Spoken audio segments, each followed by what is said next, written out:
Hi, welcome everyone. We're just going to give it like 30 seconds or so to let some other folks join us. And we thought in the meantime, if you could let us know if you're already on the call by going to the questions panel and telling us where you are joining us from.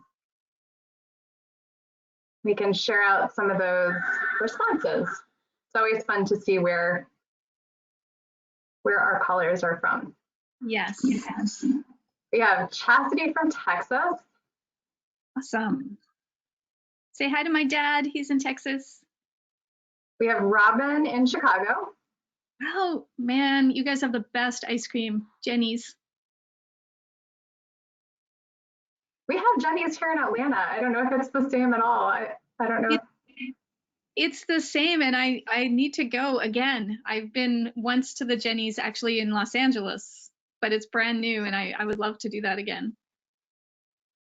We've got Tim in Boston. We have someone joining us from Italy. Yahoo! Buongiorno. If you're just joining us, if you can find the questions tab and let us know where you're joining us from, we'd love to know. We've got Philadelphia. I haven't been to Philadelphia yet, or Boston. I went to college in Western Mass, so I got to spend some time in Boston. Oh, nice. And we've got some folks from Florida and Wisconsin. Oh. Well, great. I know that people will continue to join us and let us know where they're from, but I wanted to go ahead and go over a couple of housekeeping items. Actually, I should take a step back and tell you who I am. So I'm Kelly Haran, and I'm from the Guidepost and Home Distance Learning team. And I also am a former Montessori elementary guide or teacher, and I also happen to be a former Montessori child. And shortly, I'll introduce our special panelist, Lisa Kathleen. You may have joined us before and gotten to hear her wisdom. And let's see, so if you haven't yet found the questions tab, if you can try to locate that in the panel and just let us know where you're from. And as Lisa is talking, if you have questions, that's really where you'll put them, and then I'll relay them to her during the question and answer session. But it would be great if you could go ahead and find that so you know how to do that. We've got Toronto and Brooklyn and Quebec City. I'm Canadian. Hi, Toronto. Well, I'm excited to introduce Lisa Kathleen. She'll be sharing her gems with us today. Lisa is an AMI-trained Montessori elementary guide, as well as a parenting coach and a parent educator with over 20 years of experience working with hundreds of families. And she's also a Montessori mom. So within our organization here at Guidepost, she's a member of the Prepared Montessorian training team, and she's super passionate about Montessori as well as parenting. So I'm really looking forward to hearing from her today. And I will stick around for some polling, but I know that Lisa's got some introductory material, so I'm gonna hand it over to you. Great. It's very amazing to be here with all of you today. I'm super excited to talk to you about collaboration and accountability. And as Kelly mentioned, I'm part of the Prepared Montessorian teacher training team here at Guidepost. I'm also the parent of a 14-year-old, and here she is. Hang on a second. There she is. There she is when she was about 8. I'm a trained Montessori guide with specifically for 6 to 12-year-olds with years of classroom experience in both lower elementary, which is age 6 to 9, and upper elementary, which is age 9 to 12. So I have spent most of my adult life surrounded by children of the elementary age. And I read my very first book about Montessori when I was 15, and I was reading books about all different kinds of educational philosophies and approaches. And I read that book really just for fun. And I read my first book about education, about parenting that same year as well. So I am a huge parenting and education nerd. And I actually closed that book about Montessori, and I said to myself, that's what I'm going to do with the rest of my life. As a 15-year-old, it was so obvious to me that the things that Montessori talked about were right and that they would have made my education so much more enjoyable that at the ripe old age of 15, I dedicated pretty much my future to that goal. So 12 years later, I went ahead and I went to Italy, to Bergamo, to complete my Montessori training there. Now, from that, I went back and came back to Canada, which is where I'm originally from, to teach. And I had this vision of this utopian Montessori classroom in my head where all the children worked and they all cooperated beautifully. And in my classroom of 24 6 to 9-year-olds, basically what happened was, as a brand new teacher, that classroom, they ran wild. They ran wild for several months until I figured out some of the pieces of the puzzle that we're going to talk about here today. And so what I want to say to you is that the good news is that if you have 1 or 2 or 3 or 4 children at home, or even more than that, the things we're talking about here today work with large groups of children. And so as long as you're consistent, they will also work with your children at home. Now, the other thing I want to add to that is at the time that I did my Montessori training, there was very little conversation about what teachers now call classroom management. And that has changed, thankfully. So teachers coming out of Montessori training today are much better prepared to deal with the kind of situation that I was walking into and was totally unprepared to deal with. Now, we are in a very challenging time right now as a culture, and our children are deeply affected by the turmoil that's happening around them. So it's especially valuable to them to be doing meaningful, engaging work. Because when you're doing good work that you feel proud of, you feel good. So this work is the door that opens the child's personality. The alternative for many of us is to see the children sitting around on a device for months on end, which is at best uninspiring and at worst actually depressing. So as parents, you're probably very motivated to figure something else out and help your child get some meaningful work going on. And that's what we're going to talk about today. So Kelly, would you mind going ahead and posting a few poll questions? This is to help me get a good sense of the group that's here with us today so that I can share what I'm talking about even more specifically to the needs of the group. So if you'll go ahead and answer those poll questions, I'm going to just give you another bit of information. I want to let you know, once you're done the poll questions, please do continue to post in the chat 2 things. First off, the reason that you're here at the webinar today, and secondly, the reason or any questions that you have throughout the webinar, because I want to make sure that I address that at the end. Any questions that we don't get to at the end of the webinar, we will post on our family framework and make sure we respond to them. And you are also welcome to post any questions that come up for you afterwards on our family framework website. And then you can even @ me with an @Lisa Kathleen so that I see the question specifically and can go in there and reply. So the family framework is a free forum for families of 0 through so far about 12-year-olds. And we have on there a community chat, a ton of great information on how to develop your child's intrinsic motivation, how to collaborate effectively with your child, how to target, design, choose the best lessons for your child, etc. Okay, Kelly, would you mind letting us know about this poll question? Absolutely. So it looks like most of you had voted at this point, although we still have a few coming in. We have about 8% who are 5 or perhaps younger.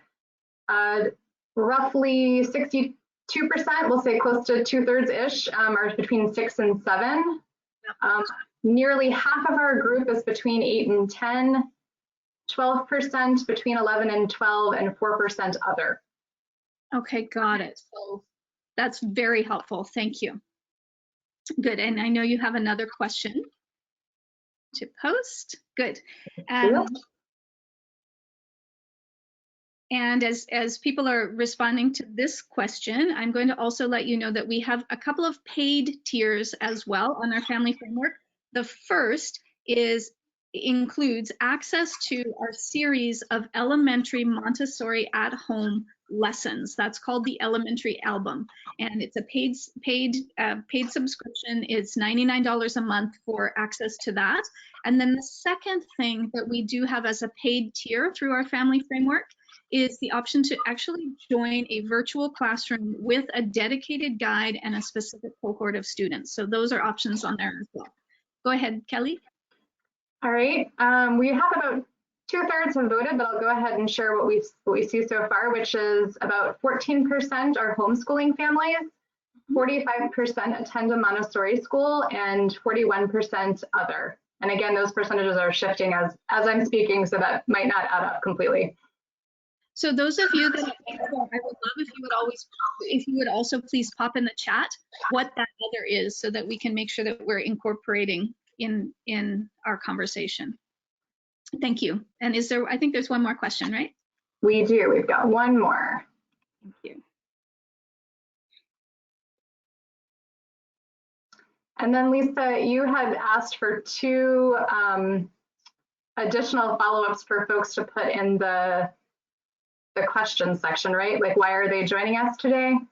Exactly. So why are they joining us today? If you could please type that into the question section, and also any other questions that come up throughout the webinar. Yes, we'd love to know what you're hoping to get out of this so we can help meet your need. Thank you. Good. How are we doing with responses for this one? We've got a little over half in, so maybe we'll just give it a couple more seconds and then close it out. Great. Thank you.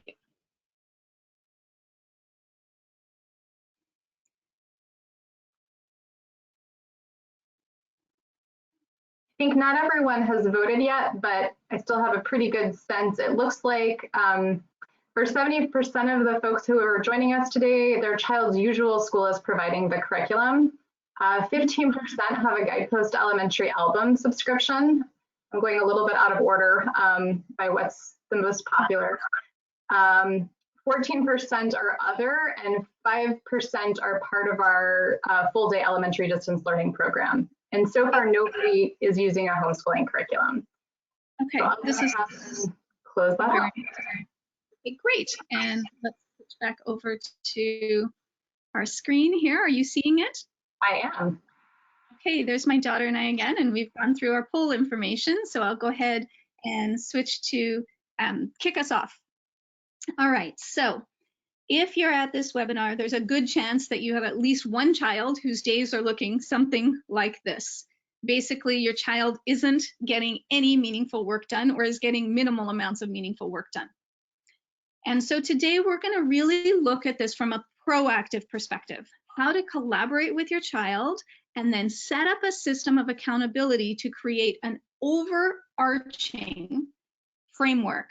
Because ultimately, any quick fix to this situation is not going to empower your child or result in a long-term solution that works over time. And if we are in a situation like this for several months, then we definitely want a solution that's going to work for more than a few days.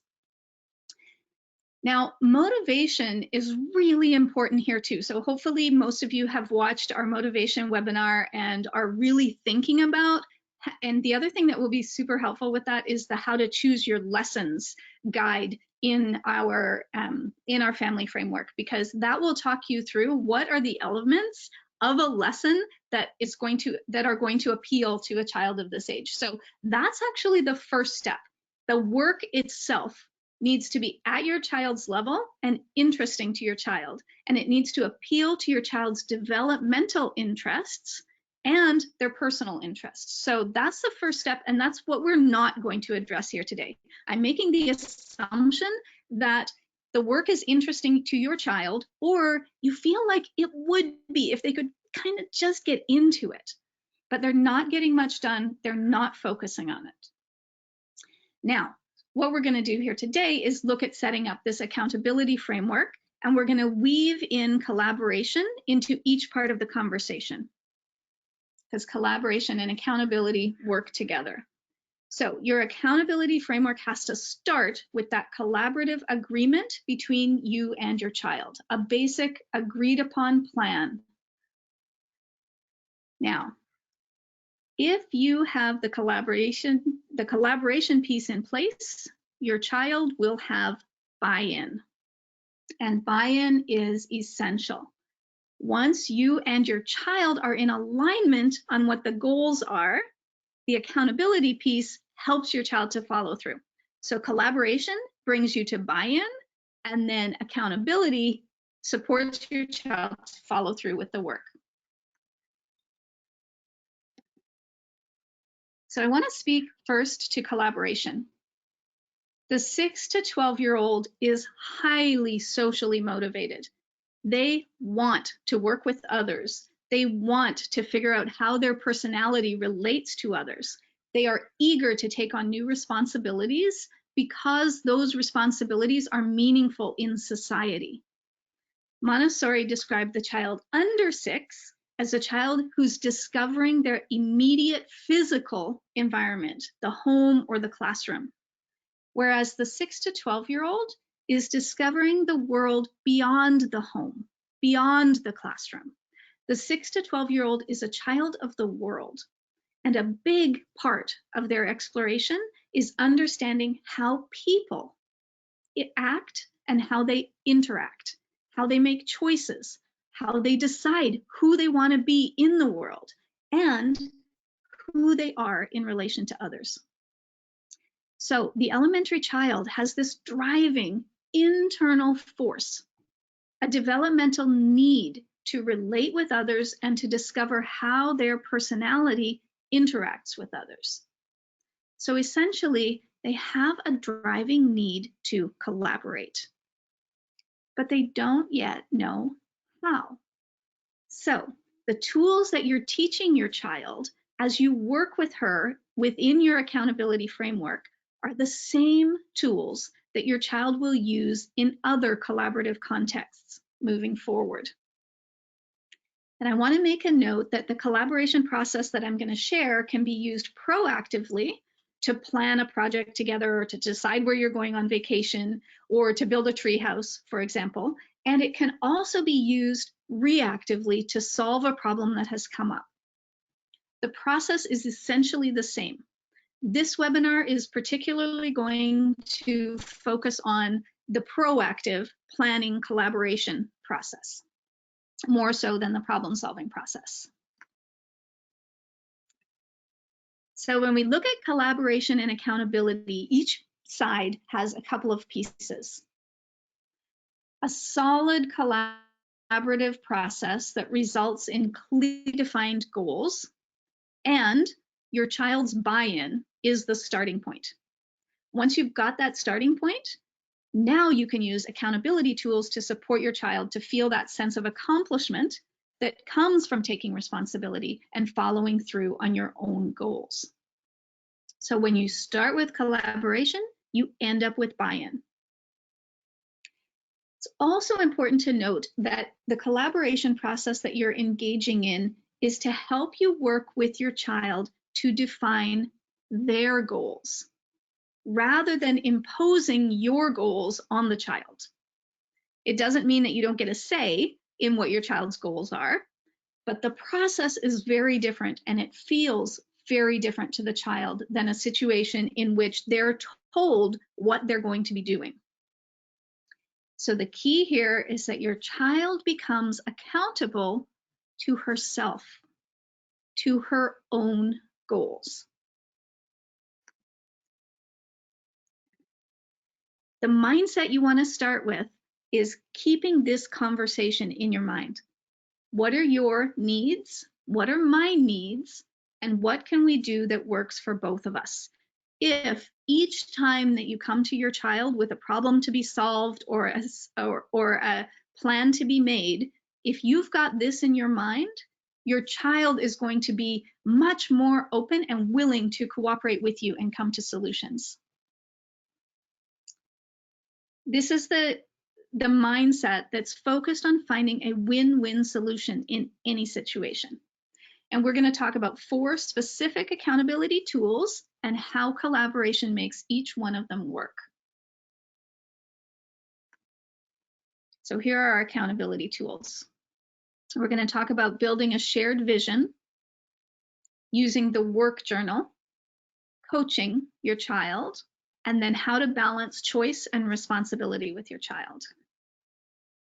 And here's the first tool, a shared vision for school at home.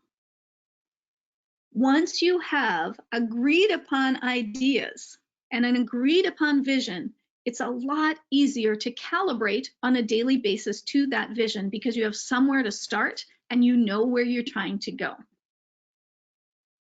Here's what the collaborative process might look like as you're creating a shared vision together.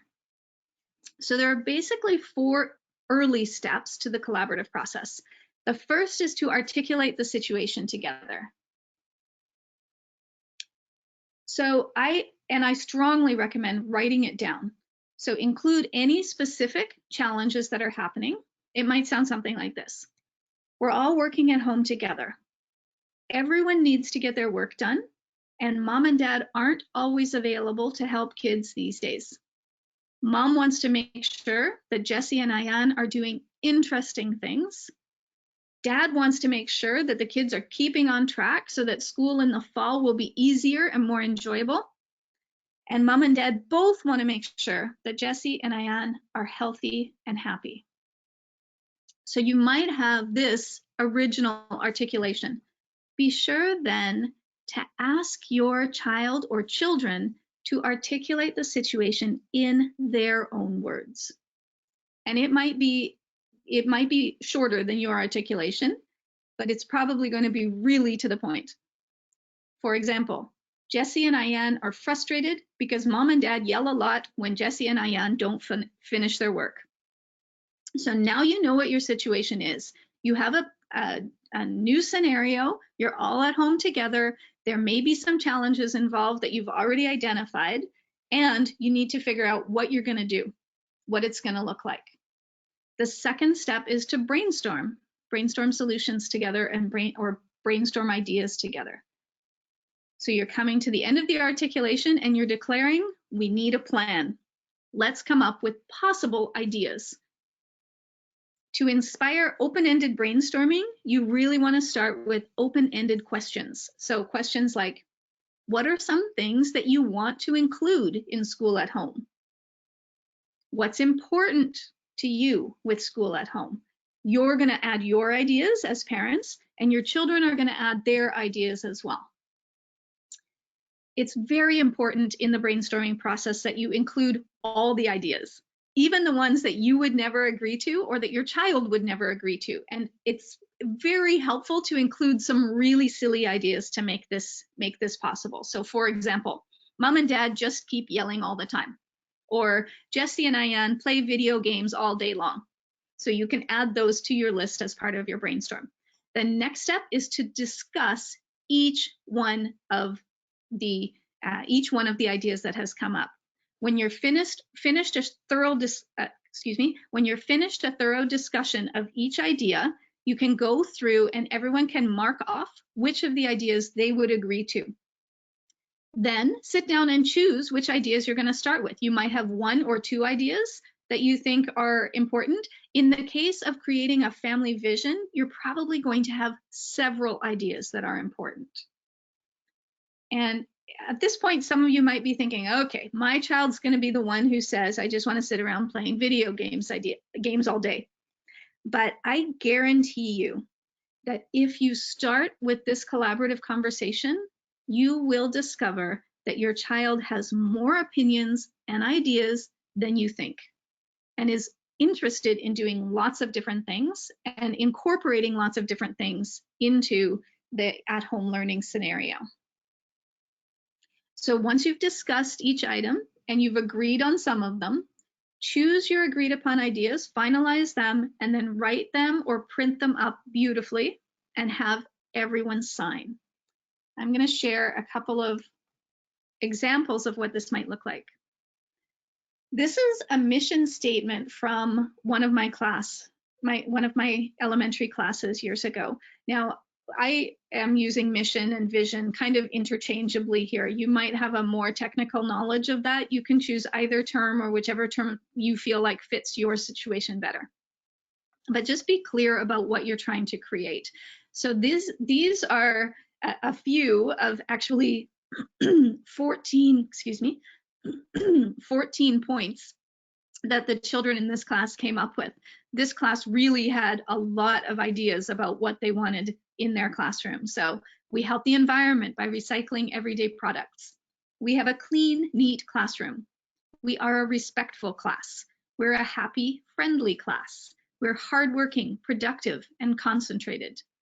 We have an explorative, adventurous class, and the last one says healthy and active. And this is a short piece of a much longer page that these children decided on together. And the process took them a few hours, and then they had some editors who went through and chose the sentences, reviewed them back with the class, and then they chose the person in the classroom that had the nicest handwriting to write it up, and then chose a different person to decorate the page.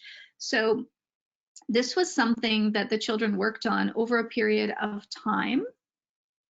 Here's another example. This is a different class, a different year. We did this at the beginning of each of our years of our class. And this one is much shorter. We're cooperative and respectful. We keep ourselves, our work, and environment beautiful. We're organized and hardworking, and we achieve our fundraising goals.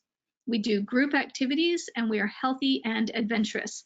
So this kind of mission statement or vision that you create together with your family can be something that you display prominently in your home to keep everybody reminded, and we'll talk more about that piece as well. This is actually the mission or vision that my daughter and I created together. We are a two-person family, so I'm a single mom, and probably about 8 years ago, so she was probably 7 or 8, when we created this kind of long-term vision statement for our family. Now, the vision statement for your at-home schooling situation will likely not be as detailed as this, but I wanted to show this as an example. And actually, we painted this on our wall, and when we moved here to California from Canada, we took this picture and we had it printed on a big sign, and so it still hangs here in our hallway.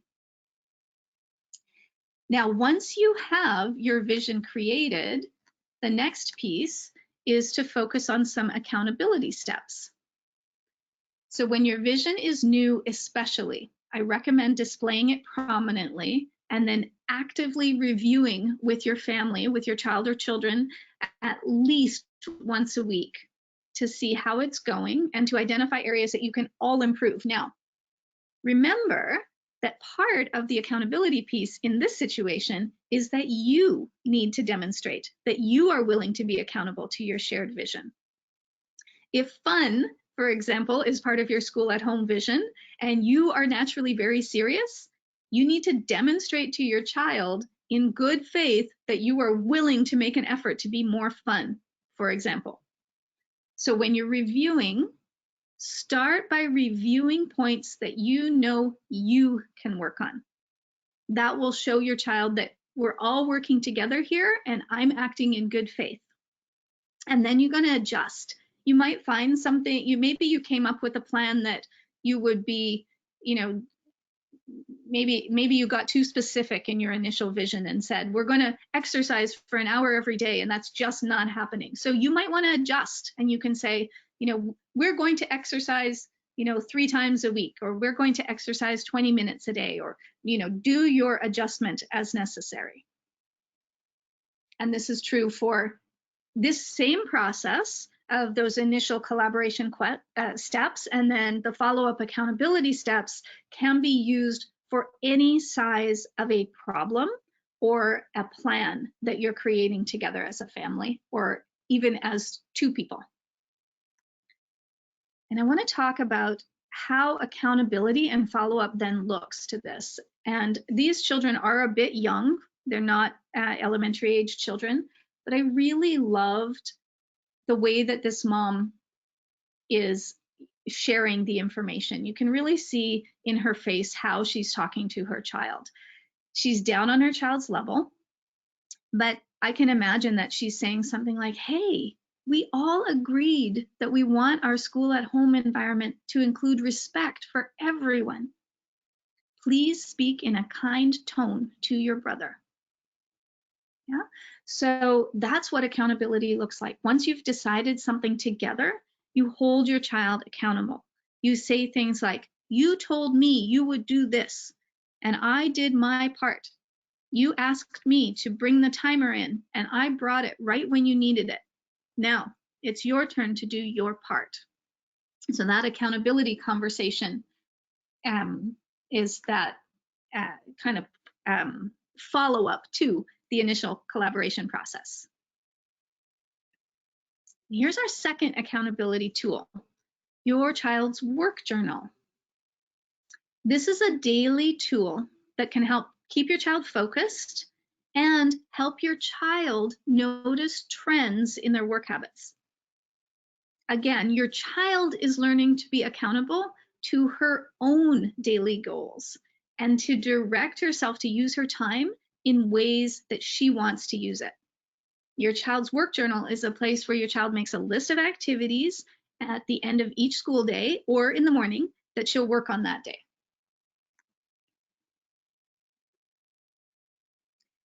The work journal helps your child realize how they're spending their time.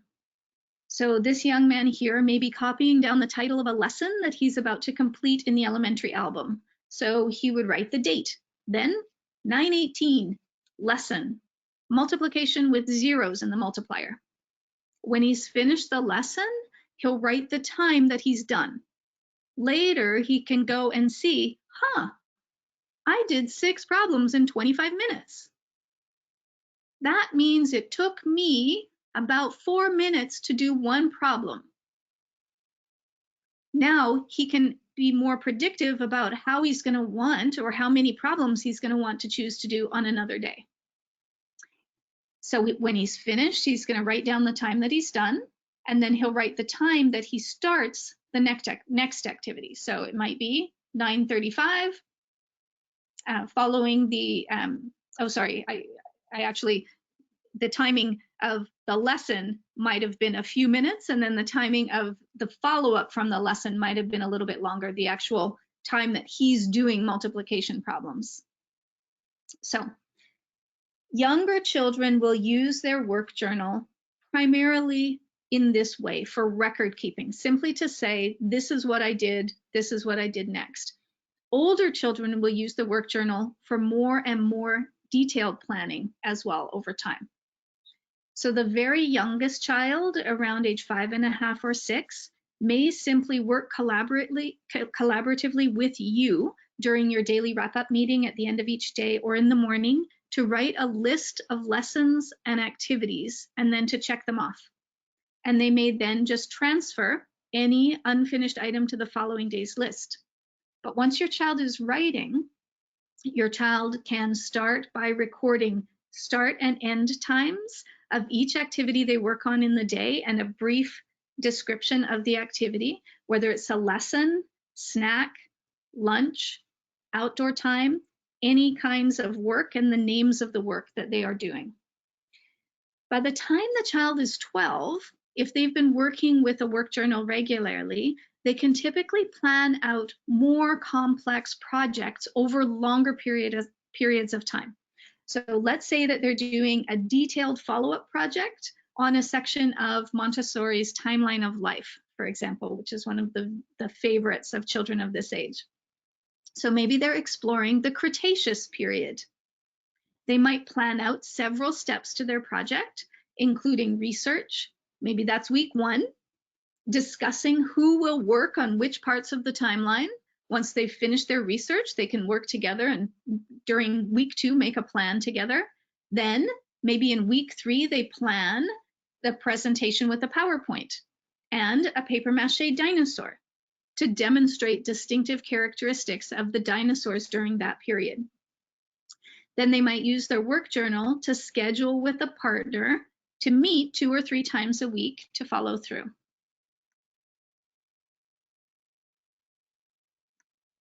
So the work journal works together with accountability tool number 3, which is coaching.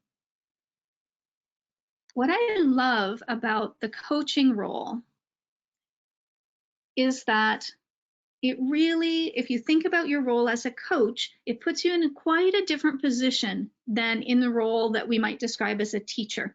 You probably know that in Montessori, we typically call the teachers guides, and that really overlaps with this coaching role. Our guides take on a strong coaching role with our students. The coaching role encourages. So when you imagine yourself in the coaching role with your child, you're intentionally guiding your child towards ownership over their own learning. You're trusting that they want to learn. Rather than starting from a point of telling your child what and how to learn, instead, you're helping them pursue their own interests, helping them discover how they learn best, and you're giving them important information about tools and techniques that they can practice or try so that they can achieve their goals or move their learning forward. Sounds like a coach, right? The coaching role is specifically collaborative as well. If your child's encountering some kind of difficulty, you first define the problem together, then you brainstorm possible solutions, which might involve your help. Then you discuss each solution and then agree on the solutions that your child wants to try. So finally, you'll review those solutions regularly to make sure that they're implemented. And a few days or weeks later, you'll see how it's going and you'll adjust if necessary. So you go through this same collaborative process within the coaching role as you help your child to solve certain problems.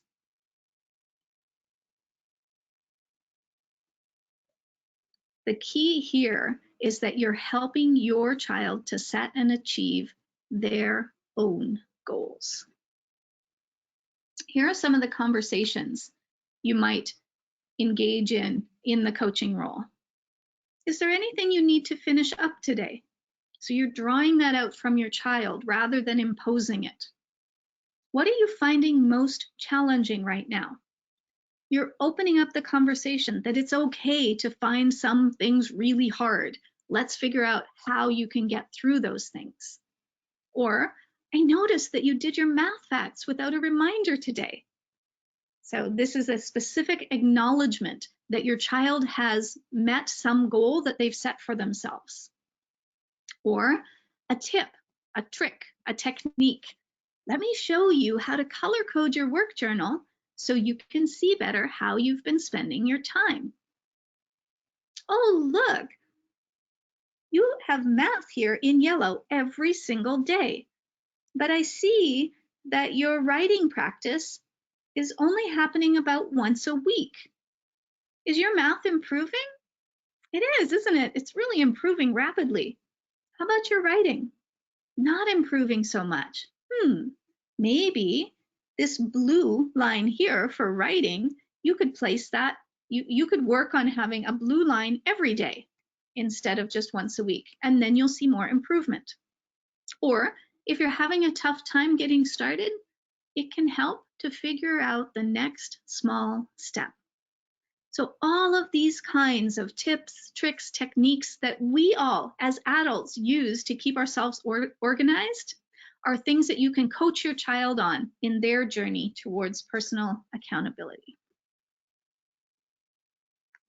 And here's our next accountability tool: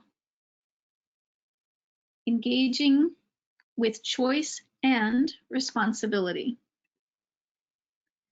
So one of the ways that your child may engage with choice is in scheduling different types of work. So I'm going to talk about some of the different types of work and things that you might think about here together. Some skills certainly require daily practice, and certain lessons that your child has or things that their child is learning in school might require follow-up in order to make sure that your child remembers the content of that lesson. It may be more or less important to remember specific content depending on the kind of lesson that it is. Help your child to consider when they are most effective at completing that kind of work and building the skill, and when this work is most enjoyable for them, as well as how they can practice this kind of skill. So you see that even with work that's required, there's a lot of choice here. There's choice around when you do the work and how you practice that specific skill. And I really love this picture because your child may be very willing to practice spelling with chalk in your driveway, but totally unwilling to practice spelling at their desk on paper or with their iPad. So thinking about how they do that work can be extremely helpful and creating flexibility around that with your child. So then once your child has chosen a specific plan, they have the responsibility to follow through on the plan that they've chosen. It doesn't mean that you can't be part of their accountability plan.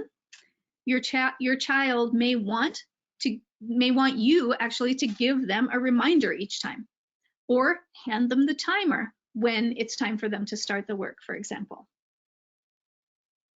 It also doesn't mean that if it doesn't happen the first day or 2 days, you can't adjust. You can always adjust. Remember, that's the piece of the accountability plan, is that at the end, you can then adjust.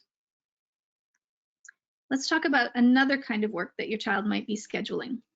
Optional follow-up work. You may have other lessons where the follow-up is optional. Your child might be going through a whole series of lessons on plants or nouns or the states of matter or geometry in the elementary album, for example. And the lessons themselves may simply be solidifying concepts. So there's just not enough time in the day for your child to follow up deeply on every single lesson. So you might ask your child to do this type of more in-depth follow-up on just 1 or 2 of their previous lessons each day, for example. The choice comes into play here too. Your child can choose how to follow up with the work. So this follow-up is typically shorter. For example, write a list of words that are nouns for things that you can find in your bedroom. Or find and draw 3 types of leaves. This kind of work also might be a bit more involved. Your child might want to plant a seed, care for it, and take a picture each day. But this work is optional follow-up work. There's a third kind of work. This is big work. So you see here, this child has developed a project. It looks like she's building a car that will actually drive. So she's fixing a wheel on here now. A project like this may take a much longer period of time, but the other work is still important. Your child's other learning can continue to move forward and this kind of big work can be scheduled in on a regular basis as well. So the other work is scheduled 2 or 3 times a day. The consistent daily work is scheduled at a certain time. And this big work may take an hour every afternoon or an hour at the end of each morning, something that they focus on and that they're building and developing over a much longer period of time. And again, you can see there's a lot of choice here in the work. And then the responsibility is to figure out what the process is together with your coach, and then to go through that process step by step. Now, a 6 or 7-year-old will have smaller big work as compared to an 11 or 12-year-old who might have a big work project that could last up to a year. And I love this quote. Montessori said, "But when, through exceptional circumstances, work is the result of an inner instinctive impulse, then it assumes a wholly different character. Such work is fascinating, irresistible, and it raises man above deviations and inner conflicts. Such is the work of the inventor or the discoverer, the heroic efforts of the explorer or the compositions of the artist. That is to say, the work of those gifted with such an extraordinary power as to enable them to rediscover the instinct of their species in the patterns of their own individuality. And I wanted to finish with this to really give you the big picture here. This work creates peace in the child's soul. So if we can support them to do good work that they enjoy and feel good about, and that creates a sense of accomplishment for the child, they're going to be much happier every day. There we go. So Kelly, I'd love to invite you to share any questions or reflections that any of our attendees have at this point. And to all of our attendees here today, I would love for you to make any notes in the chat about how, anything that popped up for you as far as things that you want to hold with you and that you want to really work on or practice, and also any questions that you might have. Thank you, Lisa. I loved that quote. I don't know if I read that before, but it was like hearing it for the first time. It was beautiful. I was also thinking as you were doing the coaching conversation starters, I really wish I had had that list when I was a new teacher in the classroom. That would have been really helpful. Let's see, we definitely have some questions. Meta wrote in and said, we do school during the day, but it is very hard to make my daughter work when we're not around to help her. Do you have any suggestions? Well, I think everything that we talked about here today will be helpful. The other thing that's really helpful is to increase accountability when the child is younger or when the child is having difficulty moving through the steps. So maybe each time you have 2 minutes, you do a check-in. Maybe your check-in is every half hour, every hour, just checking in to say, hey, how's it going? Also, having that list, having the written plan ahead of time that the child is checking off makes a huge difference. So those are the two things I would focus on there. Speaking of checklists, Robin wrote, while I know some students probably thrive in the flexibility of being able to make their own schedules, my sons do not. What about checklists or to-do templates? Yes, yes, and yes. Now, our goal here is to scaffold the child. So this is you're talking about that difference between the vision of what it's going to look like after the child has been working independently for a year and building up some tools to know how to guide themselves through a workday, as compared to day one when your child doesn't have any of those skills. So day one, when your child doesn't have those skills, they need more accountability check-ins. They need a checklist to help them decide what they're going to do next. They need much more specificity and scaffolding. You're thinking, what does my child need to develop these skills versus how can I make my child work? Right? So that's what the balance here. And that's what I really see as the great gift for us in this time. We can see where our children are at as far as directing themselves independently. Can they do it? Can they not do it? What things are challenging for them? And what do they need to learn next to be able to take on more ownership over their own learning? I think that for many, many families, that's going to be the great gift that comes out of this, is this ability to support your child and knowledge of how to support your child to develop more ownership over their learning.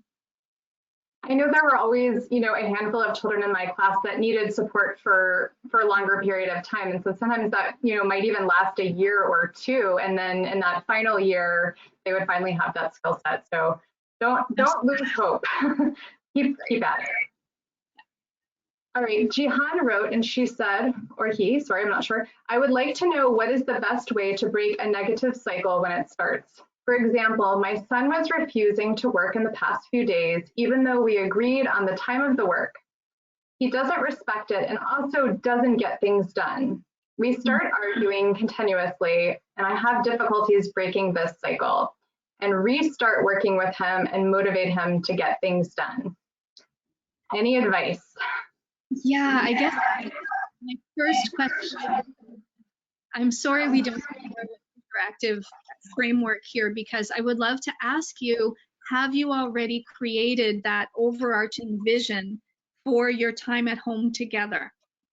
Are you 100% sure that your child is feeling like this is actually what they want to do? Maybe they need a shift in the kinds of activities that you're choosing, or maybe they need you to sit down with them and get them started. You know, my daughter's 14 and she is amazing. She has organized herself to do so much during this time together and has been extremely independent, with me working many hours every day. But about week 3, things crashed and she just basically laid around in bed all day and did really not much at all.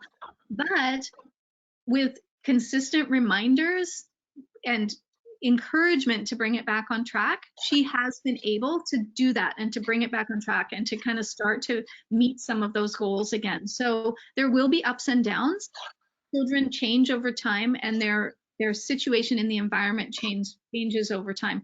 What you can do is to continue to be consistent with them, and rather than letting it devolve into an argument, set up another collaborative conversation that's particularly a problem-solving conversation about what are we going to do to solve this problem that we make a plan and we don't follow through.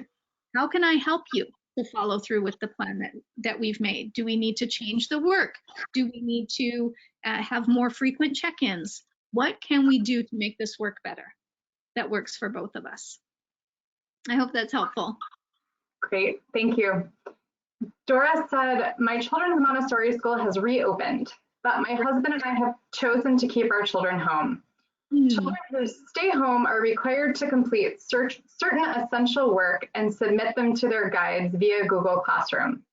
We have a fairly fluid routine, but during the work period, I find that my first grader resists completing his essential worksheets in spelling, reading, writing, and math.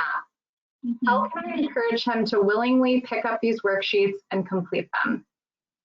I have a thought about this, but I don't know if it's controversial, so you might have a different take, but I wonder if Dora, if you brought this to the guide's attention and if the guide might be open to a different way of practicing that same work, and maybe submitting it through picture, if it was, like as Lisa described, some of the alternatives, like if it's spelling practice, could that be outside with chalk or with a calligraphy pen, or any number of other ways that you might accomplish the same goal, but I certainly don't want to cause any trouble.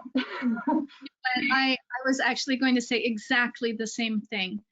So I would guess that particularly a Montessori guide would be open to a conversation around how else could the child practice this work. And I would even say that in this kind of a situation, you're at home with your child and you can have that coaching conversation with your child. How would you like to practice this work?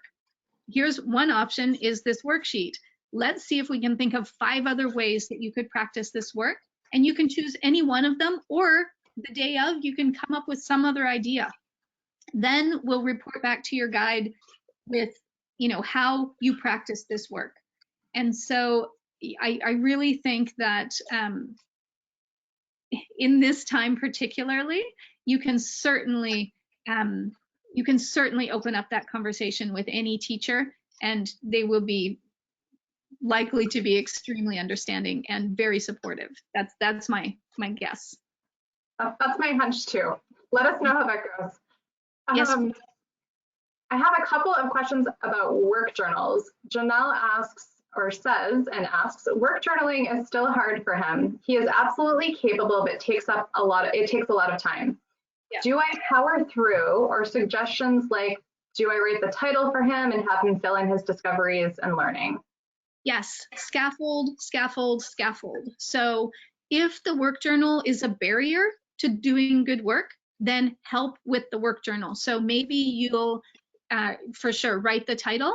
And so he comes to you, you write the title, and then he says, loved this, or dinosaurs, or something, so that he does the part that he is excited about doing. Maybe he draws a picture with it until the writing solidifies. Now, work journaling is a great way to solidify writing skills for children that are into that, but there may be another way that he's practicing daily writing skills, so that here maybe he just does a drawing to demonstrate what happened and then asks you to write the times, for example, or maybe he just writes the times and you write the title and he does a little drawing or something like that.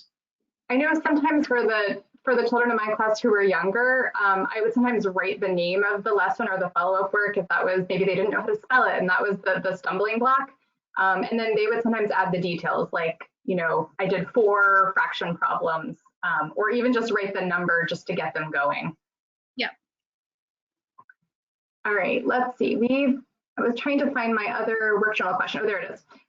Is there a template available for the work journal? I don't know if Dora, if you're a subscriber to the elementary album, but we actually have a lesson on that. And if that's something that you might be interested in exploring, I'll be sending a link out afterwards, and you can see more about what that is and sort of the steps for getting a work journal going. I don't know if you have any other thoughts about that, Lisa, where they can find examples. You know, the template is basically the date at the top of the page, then the list of the, or then the times that the child starts and finishes a work, and then the name of that work. So if it's a lesson, then the name of the lesson. Below the lesson, there might be the name of the follow-up work that they did after that, which might be related to that lesson or might be related to a different lesson from an earlier time.